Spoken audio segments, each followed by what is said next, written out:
1953, Filipina digemparkan oleh kasus seorang gadis yang tewas karena diserang dan digigit oleh makhluk gaib. Tidak ada yang bisa melihat makhluk itu, hanya gadis itu sendiri yang bisa menjelaskannya. Pada akhirnya, gadis bernama Clarita Villanueva ini tewas tanpa sempat didiagnosa apa atau siapa yang menyerangnya. Petugas yang mendampingi hanya bisa menonton gadis ini meraung kesakitan, hingga tiba-tiba saja bagian tubuhnya terluka akibat gigitan hewan. Apa sebenarnya yang terjadi? Siapakah makhluk tak kasat mata yang terus menyerangnya? Pemirsa, inilah misteri series Gigitan Misterius Tubuh Gadis Filipina, Clarita Villanueva.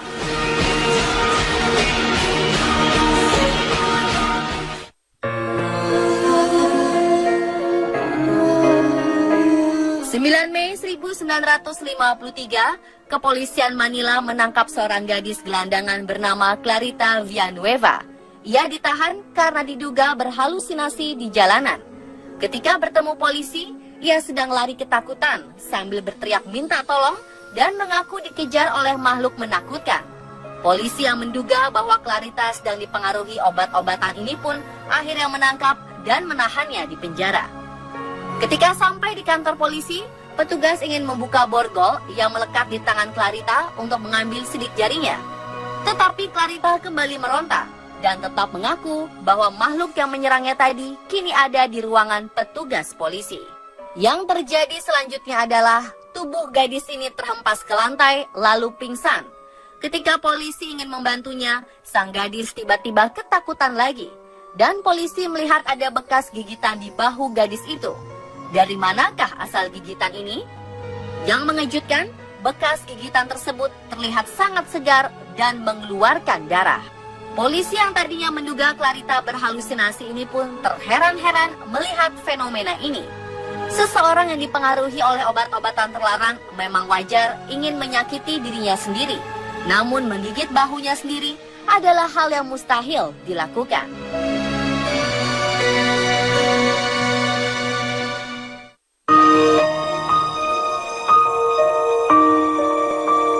Kejadian ini membuat petugas ketakutan.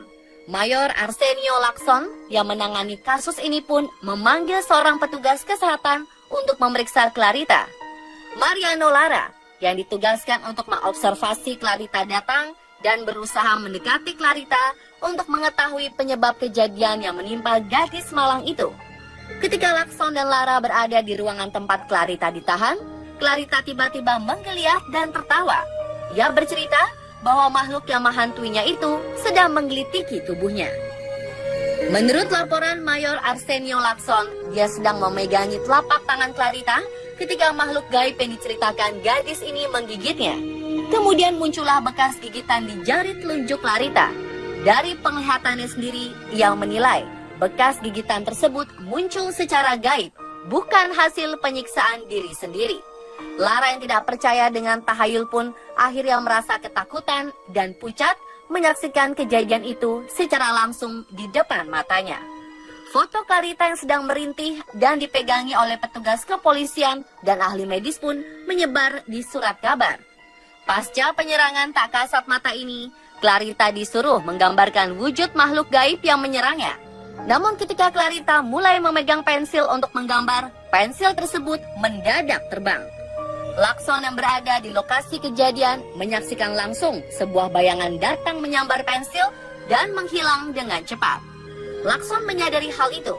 Sang mayor berencana meminta uskup agung untuk melakukan pengusiran makhluk halus yang menghantui Clarita.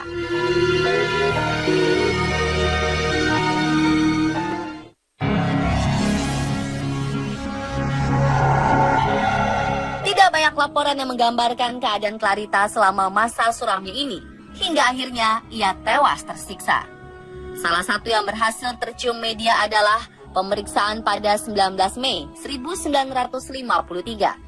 Hari itu ada 100 orang termasuk dokter spesialis, perawat, psikolog, dan wartawan yang mendatangi Clarita. Peristiwa ini dilaporkan oleh Rodolfo Nazareno, seorang wartawan dari United Press. Dia melaporkan bahwa Clarita sedang mengalami kerasukan. Saat itu hadir juga Dr. Zakire dan Dr. Goduko dari Pusat Kesehatan Mental di Filipina. Ketika Clarita mengalami trans, Dr. Zakire menusukkan jarum ke tubuh Clarita, namun ia tidak merespon. Setelah itu, Clarita bercerita kepada Dr. Goduko bahwa ia sedang dihukum oleh sesosok makhluk bertubuh gelap dan sangat besar. Clarita mengetahui hal ini dari seorang pria yang rupanya tampan, sekaligus sebagai sosok makhluk khayalan gadis malang ini. Dari pertemuan ini, kedua dokter tersebut menganalisa bahwa Clarita mengalami gangguan saraf yang disebut histeria psikoneurosis. Gangguan ini menyebabkan hilangnya kontrol tubuh. Hal inilah yang menyebabkan Clarita menderita gelisah dan ketakutan yang berlebihan. Juga bekas gigitan yang ada di leher dan di telunjuknya juga merupakan akibat hilangnya kontrol tersebut. Kemungkinan ada pembekuan darah yang menyebabkan warna kulit pada bagian itu berubah. Dari analisis ini, kedua dokter mengaku bisa menyembuhkan Clarita jika diberi kesempatan lebih lama lagi mengobservasi gadis malang ini. Mereka beranggapan kehidupan Clarita sangat menyedihkan dan ia berusaha lari dari masalahnya. Ketika Clarita diberi pensil dan kertas saat pemeriksaan itu, Clarita malah mengunyah kertas dan berusaha mematahkan pensilnya. Pernyataan kedua dokter tidak digubris oleh Mayor Lacson. Ia lebih percaya bahwa Clarita sedang mengalami sesuatu yang gaib. Kesimpulan yang ilmiah dari Dr. Zakire dan Dr. Goduko ini memang terdengar baik dan bisa diterima akal pikiran kita.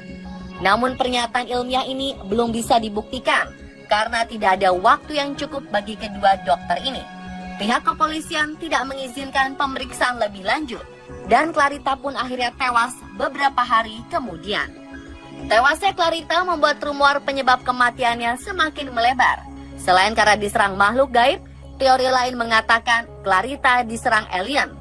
Saksikan kisah Clarita selanjutnya besok hanya di On The Spot.